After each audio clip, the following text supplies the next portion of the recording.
Primero quiero rogarle su comprensión, llegué unos minutos retrasado porque ahí en la autopista no hay manera, pero no, la carretera tranquila, muy bien, solamente hay el tramo en Puebla, fue en el periférico, pero primero decirles que me da muchísimo gusto estar nuevamente en Chignahuapan, poder saludarlos, poder saludar a los medios de comunicación, poder expresarle a todos ustedes el irrestricto respeto al derecho a la libertad de prensa, a la libertad de opinión y el derecho que pueden ejercer los habitantes de la región gracias a los medios de comunicación, tanto impresos, digitales, electrónicos, y agradecerles mucho su presencia de verdad, saludar a esta importante, fantástica región del estado. Ya estuve en los municipios más arriba, ya estuvimos, no estuve aquí con Eleodoro, ya estuvimos en Jicotepec, en La Ceiba, ya en Tenango de las Flores, en Huauchinango, en Zacatlán, ¿en qué comunidad estuvimos de Zacatlán? Además, estuvimos en Jicolapa, y bueno, Tomatlán, y ahora estamos aquí en Chignahuapan. Vamos a ir a Quistla y luego a Iztacamaxtitlán. Tenía programado que fuera esto hace 15 días, pero por el periodo extraordinario y anteriormente por la visita a Washington, que fue muy exitosa para el gobierno mexicano, para el Congreso mexicano, para el Estado mexicano y sobre todo para los 38 millones de habitantes de ascendencia mexicana en Estados Unidos y especialmente para 4,5 millones de las familias más pobres que reciben las remesas. Y también me da mucho gusto estar aquí con gente que yo aprecio mucho, que estoy muy agradecido con su trato, con su deferencia, con su amistad. Eulalia Herrera, ya bailé con ella en una fiesta hace algunos años que me hizo el favor de invitarme a una actividad familiar. Desde entonces se reforzó el cariño y el aprecio que le tengo en lo personal y mi familia a mi querida amiga y a su familia en general, a mis compañeros de Morena, los compañeros de nuestro movimiento del IMT, a Leodoro, a Abraham y a Danari, gracias, ellos son de Aquisla y de por acá. Bueno, concluyó ya el periodo extraordinario, como ustedes lo saben bien. En este periodo extraordinario nos dedicamos a abordar 15 de las leyes secundarias de las reformas constitucionales que se conocieron como el Plan C.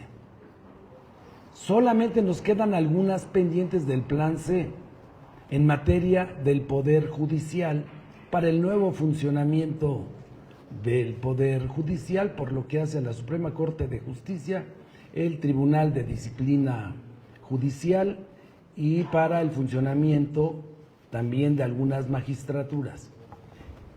Pero prácticamente con este periodo estamos dando casi por terminadas todas las leyes secundarias que en los transitorios de la reforma constitucional se tenían.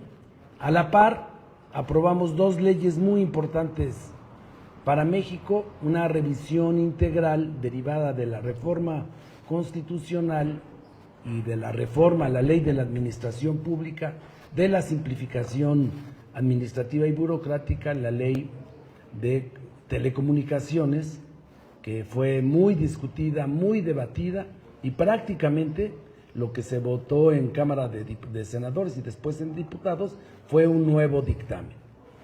Y la otra importante, por lo que representa para México su participación en el Grupo de Acción Financiera Internacional, la GAFI, el combate al lavado de dinero y el combate al financiamiento del terrorismo, especialmente el lavado de dinero, se incorporó, como debió de haber sido siempre, y que era una observación del Gafi que estuvieran incluidos como sujetos obligados las personas vulnerables, que son básicamente funcionarios públicos, que utilizan prestanombres, gobernadores, senadores, diputados, ministros de la Corte, magistrados.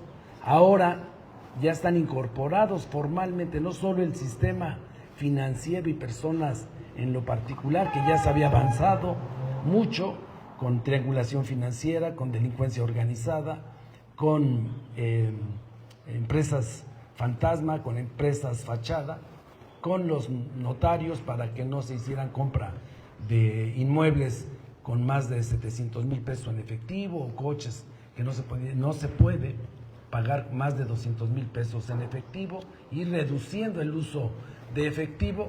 Se había avanzado mucho, pero faltaba incorporar a que fueran sujetos de esta ley, el lavado de dinero, las conocidas como personas públicamente expuestas, que son básicamente funcionarios y políticos, dirigentes de partidos. Con esto damos un gran avance en el lavado de dinero y en cerrarle las puertas a uno de los canales en los cuales se refugiaba la corrupción, que era a través de prestanombres, de fideicomisos, o de ponerlo a nombre de conocidos los bienes que eran en realidad producto de la corrupción. Entonces, este es un gran avance. En Guardia Nacional se formalizó y garantizarle a los más de 118,000 integrantes de Guardia Nacional que iniciaron su carrera en las Fuerzas Armadas de México, y que con eso se protegen sus ascensos, su seguridad social, sus prestaciones y el tiempo que participaron dentro de la Secretaría de la Defensa Nacional o de la Marina de México. Son menos los marines que se incorporaron a las tareas de Guardia Nacional, pero más 113,000 los que estaban inicialmente en el Ejército Mexicano. Logramos también ya con esto concluir las leyes en materia de inteligencia y de seguridad pública. Se creó la Secretaría de Seguridad Ciudadana, el titular Omar García Harfuch, y dotarlo de instrumentos para una mayor coordinación con los estados y con los municipios.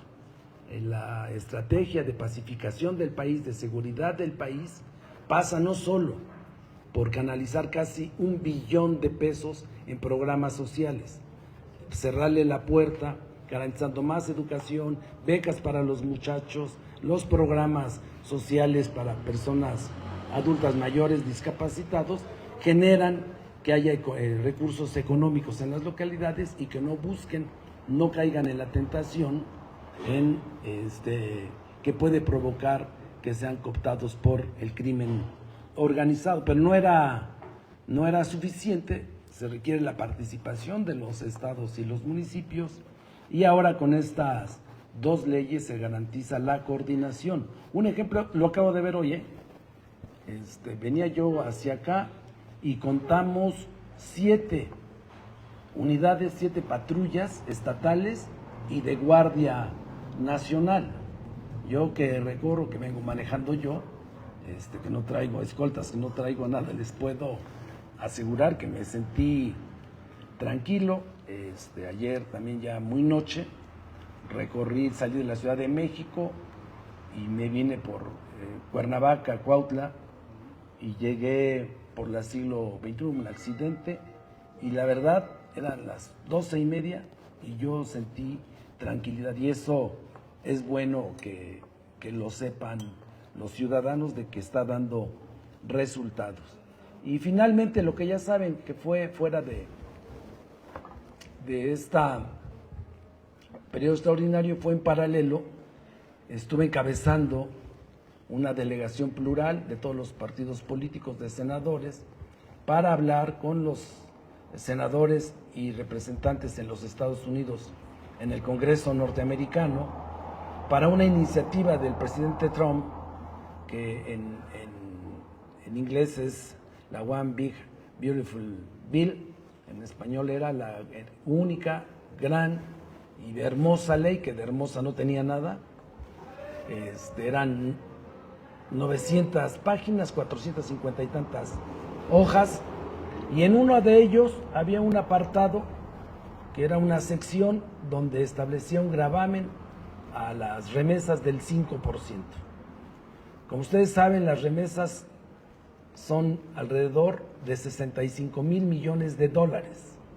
Ponerle ese gravamen, ese impuesto, eran 3.700 millones de dólares y afectaba a regiones completas en 10 países, en 10 estados de nuestro país.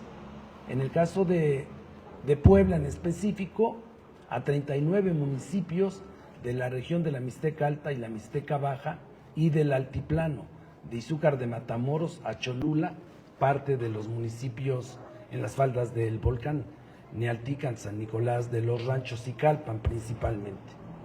Entonces afecta a 17 millones de familias mexicanas, pero especialmente a 4,5 millones de familias que viven de las remesas y de los programas sociales, porque son las regiones más pobres, con menos productividad, con menos generosidad en sus suelos, como es la Mixteca. Entonces, haber logrado que se redujera al 1% y solo para depósitos en efectivo es un gran avance.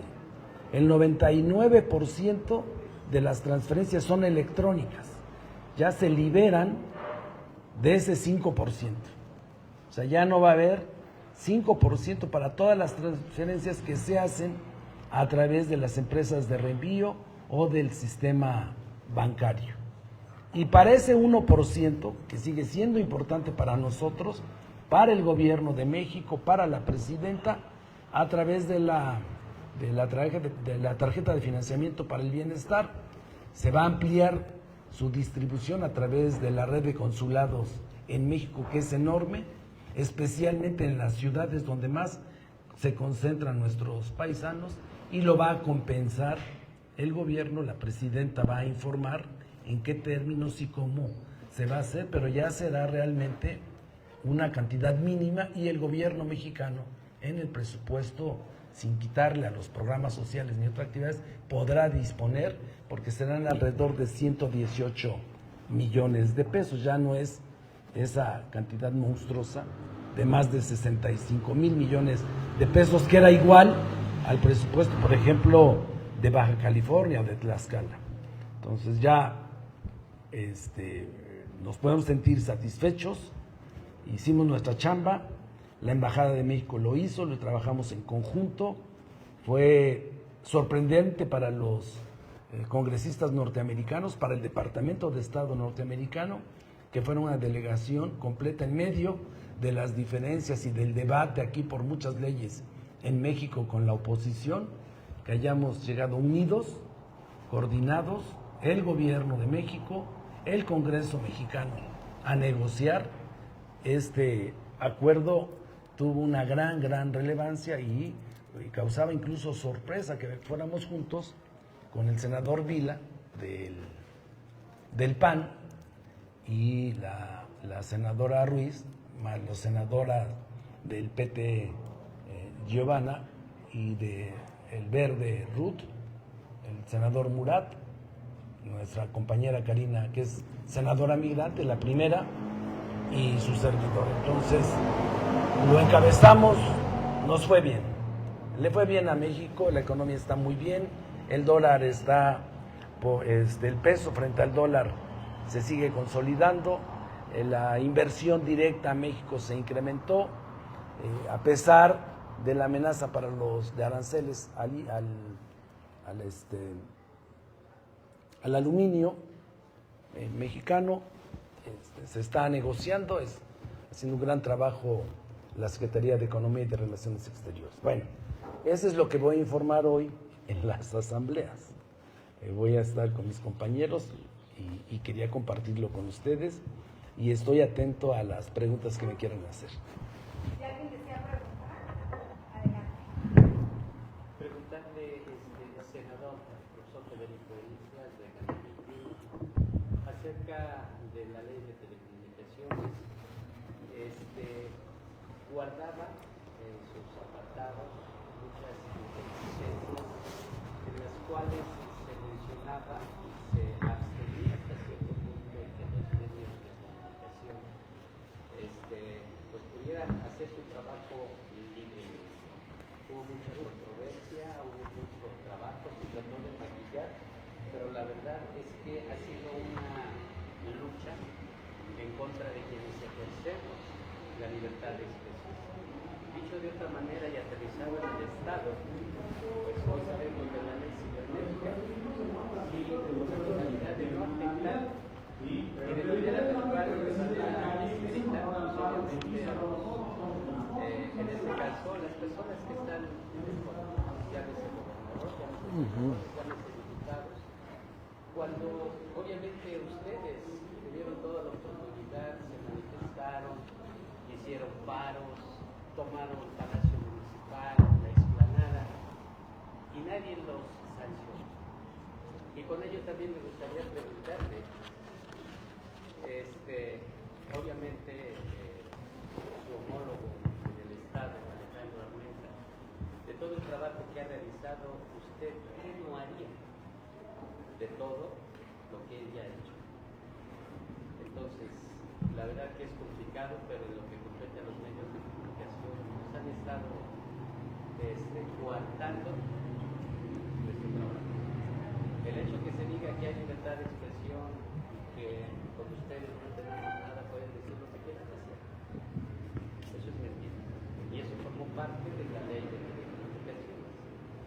Bueno, mire, a la gente se le conoce por lo que hace, no por lo que dice. Yo he sido parte de mi vida profesional y de mi vida empresarial fue ser socio de un importante medio de comunicación. Actualmente estoy separado desde hace 8 años de su administración, de su criterio editorial y de su criterio de comunicación.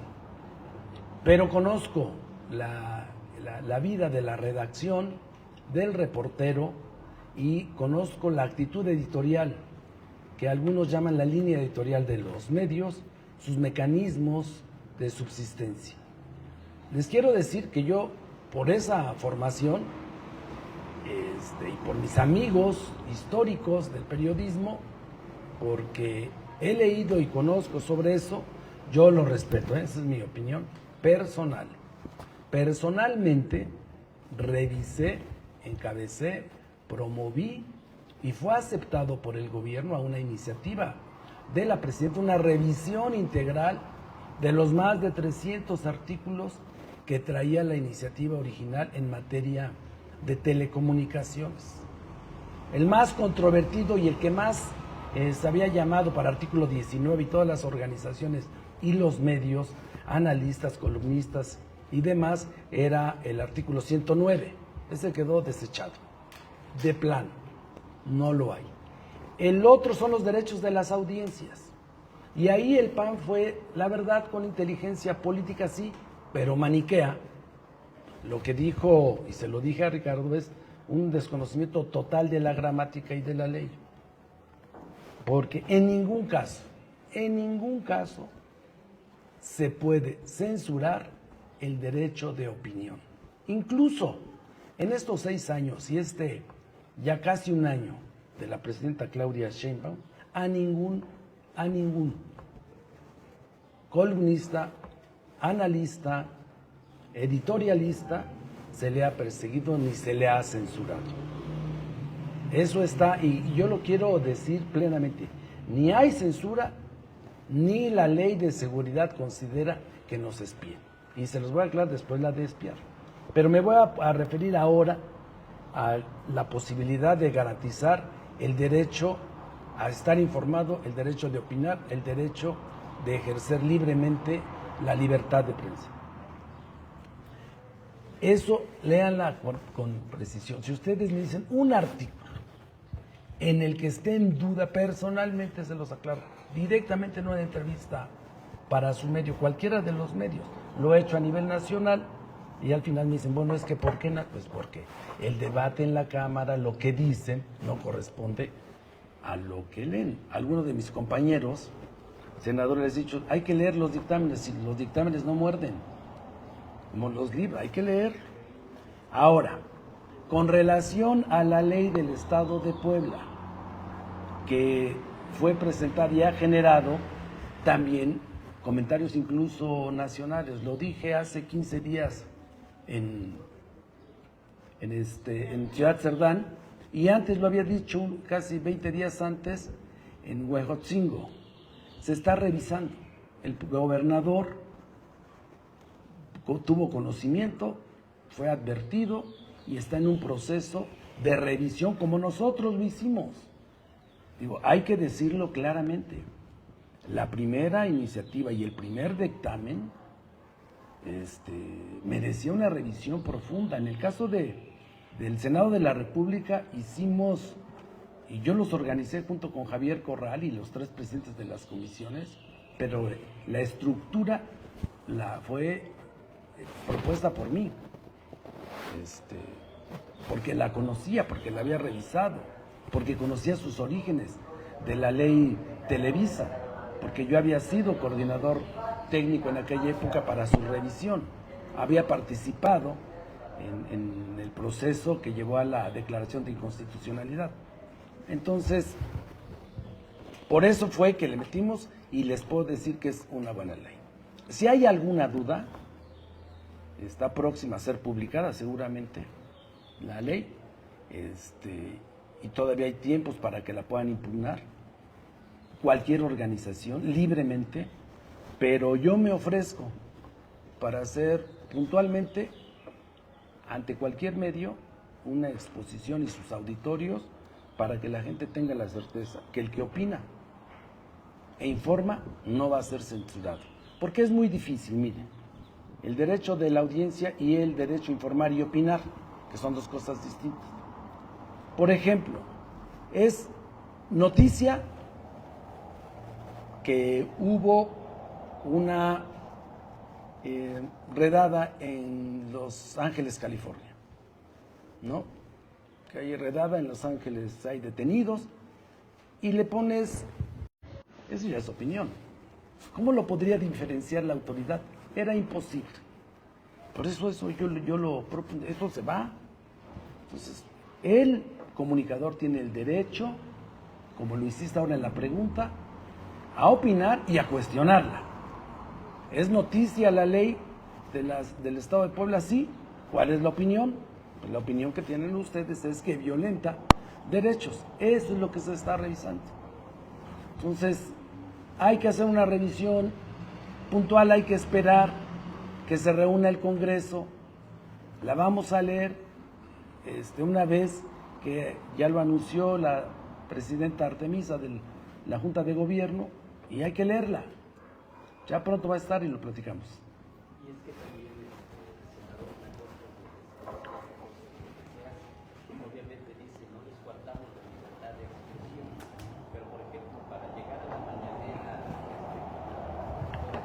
Claudia Sheinbaum, hay que hacer una serie de exposiciones, de citas para que te puedan aprobar. Te revisan si eres un medio que habla bien de ellos a la primera, te colocan en la mañanera, pero si no es así, difícilmente.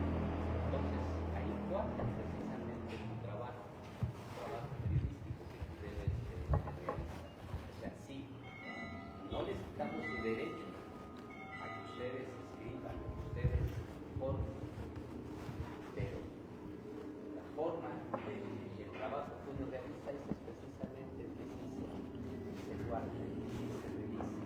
O sea, asistir a las mañanas. Bueno, yo te voy a ver cómo te ayuda, a ver si te recibo. Pero mira, ya hablamos, ¿cuál hay? ¿Cuál censura? No lo hay. No solamente de asistir, sino de que podamos tomar la palabra. Ah, eso sí ya está. No, es muy difícil, imagínense todos los medios nacionales. Va a haber oportunidad, yo lo veo. Otra. Preguntarle, señor, precisamente hablando del tema binacional, si hay alguna propuesta para la reintegración o algún paquete económico que se esté viendo para que los que quieran regresar al país tengan no solamente la facilidad traer los documentos, sino también una facilidad para poder regresar al país, poder emprender, poder instalarse, poder seguir desarrollando su vida como lo hacían antes de llegar al vecino país. Mira, dijiste un término que vale la pena que nos ayuden ustedes y que nos están viendo a tener conocimiento. Fíjense, es binacional, es real. Más de 2 millones de estadounidenses ya tienen su residencia en México y un buen número de canadienses. Y 38 habitantes de los Estados Unidos son de ascendencia mexicana. 27 millones ya nacieron en Estados Unidos. Eso quiere decir que por cada 10 ya uno es en Estados Unidos mexicano de ascendencia mexicana. De esos son los nacidos allá. Luego hay 11 millones y medio que tienen regularizada su estadía en los Estados Unidos. Tienen la Green Card o tienen el permiso para laborar o el de educación, en fin, son 11 millones. Y solo 4 millones están en proceso de su regularización con los programas que venían desde el presidente Biden.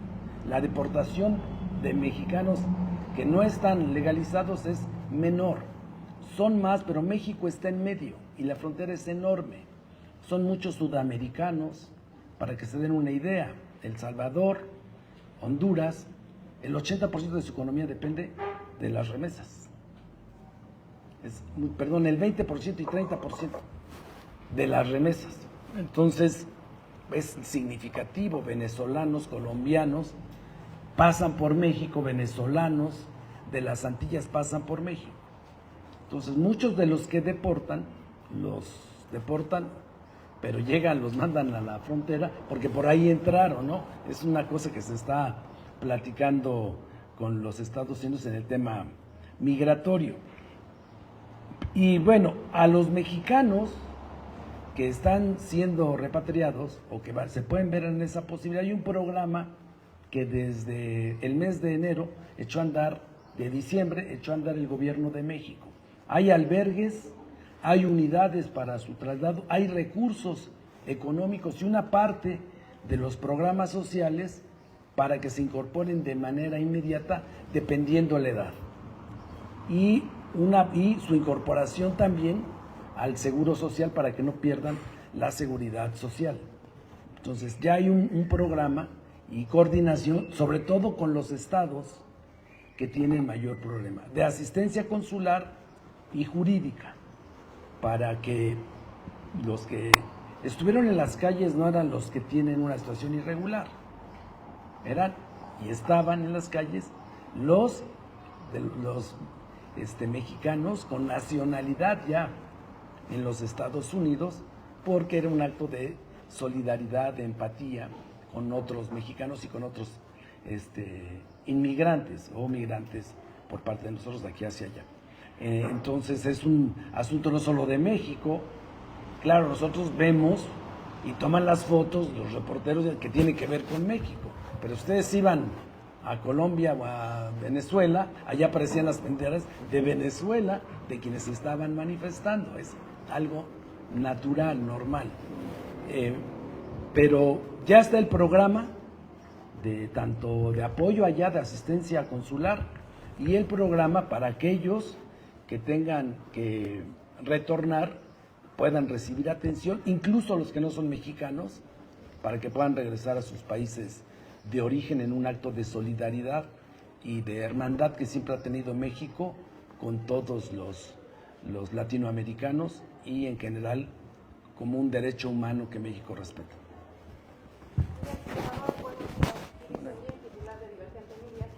Hablando precisamente de los trabajos que se han realizado en los últimos días, aproximadamente hace un par de días se realizó esta aprobación de la Ley General del Sistema Nacional de Seguridad Pública. Si nos pudiera ahondar un poco más en ello y también de qué manera beneficia, repercute en los municipios, en este caso poblanos.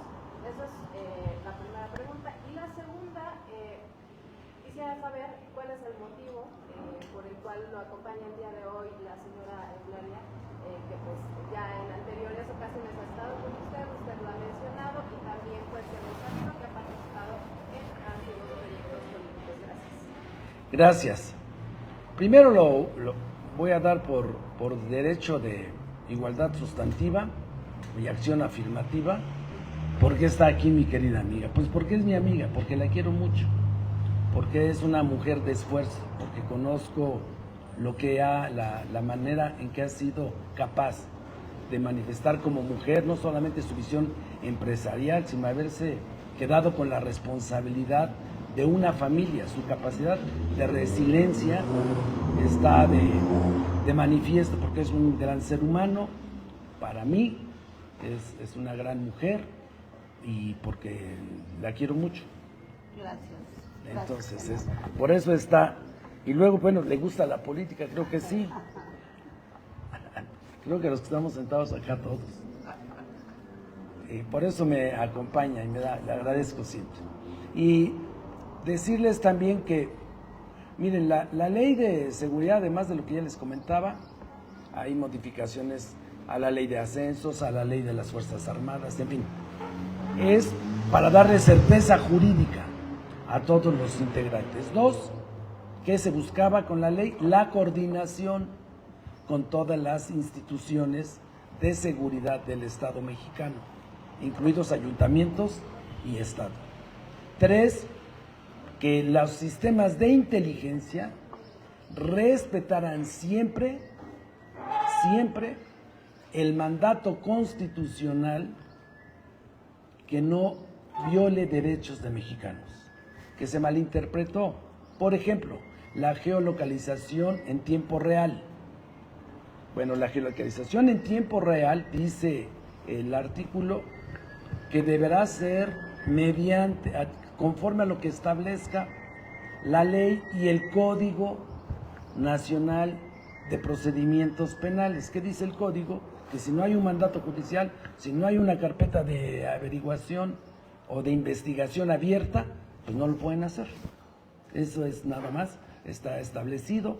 La oposición quiso manejar, mi compañero y amigo Ricardo Anaya, el punto y coma, y le dije, bueno, mira, te voy a explicar, como me lo enseñó mi maestra Montes, en tercero de primaria, cuál es la diferencia entre punto y seguido y punto y coma. Y ustedes que se dedican a esto lo saben. En Chignahuapan hay días calurosos, punto y coma, pero a mí me gustan más los lluviosos. Es la misma idea, estamos hablando del tiempo, pero se hace énfasis en lo que a mí me gusta, ¿no? Entonces el punto y coma que lo lleva el artículo es para reafirmar en todo momento que no se podrá realizar ninguna acción de inteligencia si no existe un mandato judicial o lo dispone alguna de las leyes en la materia. Ese es para asegurar la privacidad y el derecho al libre tránsito y de comunicarnos que tenemos los mexicanos. Es falso que se quiera espiar a nadie.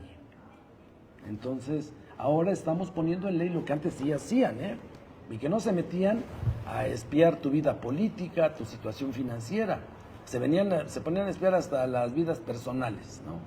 Entonces, Pegasus y todo lo que invertían, no, aquí ya queda transparente, queda en la ley.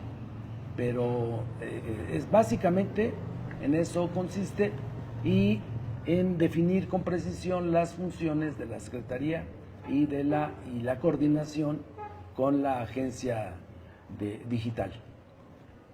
Senador, preguntarle, desde su perspectiva como vicecoordinador, ¿cómo analiza la cooperación que hay tanto de aliados como de la oposición del partido, y esto en los proyectos o las iniciativas que se trabajan en el Senado, en qué acciones se pueden traducir de manera directa el comportamiento que existe dentro del Senado?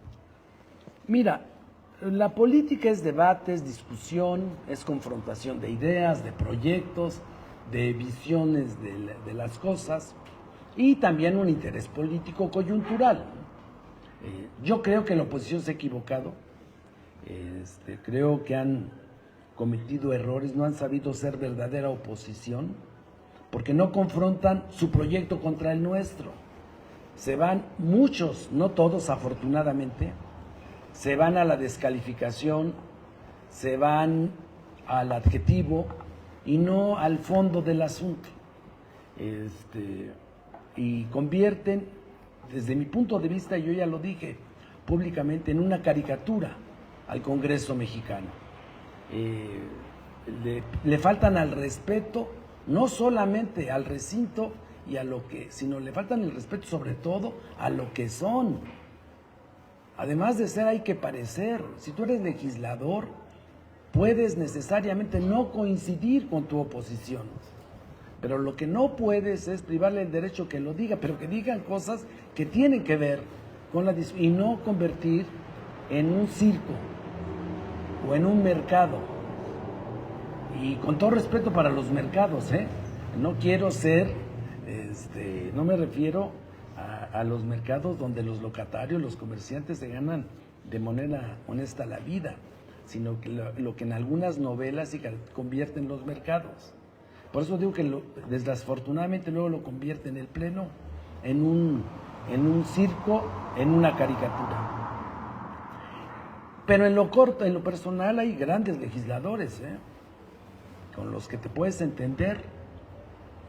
Yo que soy amante del amor y paz, de la negociación, de la conciliación, no creo en la descalificación, no creo en el denuesto, no creo que es saber quién encuentra más adjetivos y descalificaciones en el vocabulario que uno tenga, como se construye una carrera política. Y yo creo que no todo lo que nosotros pensamos es lo correcto, ni tampoco lo que dice nuestra oposición es incorrecto. Y hemos logrado incorporamos mucho de lo que ellos proponían. Ahora, por ejemplo, lo dijo el coordinador del PAN, perdón que lo personalice, pero porque fue público, ellos estaban por votar la de telecomunicaciones, pero hubo 2 artículos en los que querían que quedara de manera expresa, no que fuera conforme a lo que establece la ley, sino que se dijera qué leyes lo establecen y qué códigos. Esa fue la diferencia, no fue y en derechos de las audiencias, nosotros insistimos que hay que proteger los derechos de las audiencias de los niños y de la población en general. Ellos decían que solo se protegiera la de los niños. Fueron las 2 únicas diferencias en más de 300 artículos, solo en 2. Y por eso es que lo dijeron también de manera abierta, no iban con nosotros. Pero en todo lo demás estuvieron de acuerdo y lo votaron en lo general a favor.